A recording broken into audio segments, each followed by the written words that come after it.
Yeah, I was how was the process of like scouting out the projects on your end? I know this is kind of like, off tangent, but it's just something that I was quickly thinking of, like how was that process for you, like trying to find those right fits?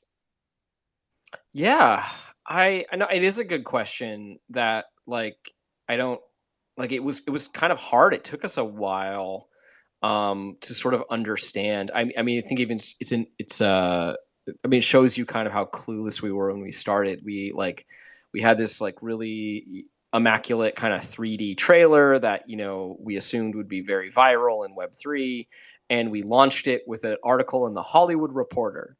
No one in Web3 gives a shit about the Hollywood Reporter, and it was just like a little bit of like crickets. We had like film people reach out and be like, "Oh, that's kind of interesting," but we it took us a long time to figure out how the space worked, which is very like community to community.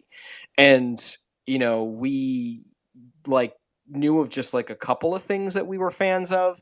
But it just kind of took some time. Like, all right, we need to live in the NFT space more. We need to spend more time. We need to like start like buying more NFTs.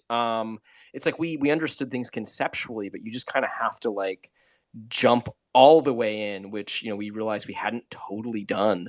And then it was just kind of like natural from the point of like I'm just like again like Ascended's art is awesome.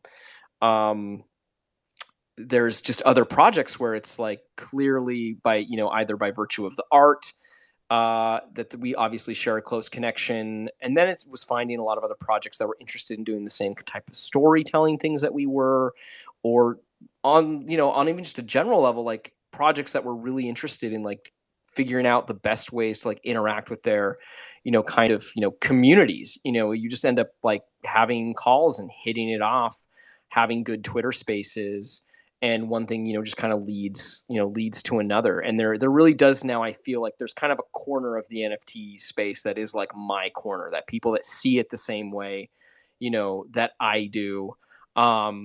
Where I think there's all sorts of other people in the space for different reasons, that we just kind of are almost speaking kind of alien languages. But when you find another project that's speaking your language, it's just like really exciting because you're like, yeah, we're all trying to do this revolutionary thing together, and that energy is just really. Exactly. And I love what you just said. Yeah, I was waiting for it. You said it right. Like you had to dive in and actually like invest into it, because like that's another thing with some of the like the projects and the founders themselves is they don't truly get themselves into it, immerse themselves, and really play the role of that investor too, and see what it's like to become a collector and to go through these projects, to jump through the hoops, to really get that allow list spot, for example, or the white list spot, or the giveaways, and to do all these things. So yeah, I love that fact, that point you made too is especially important for many people out there too. And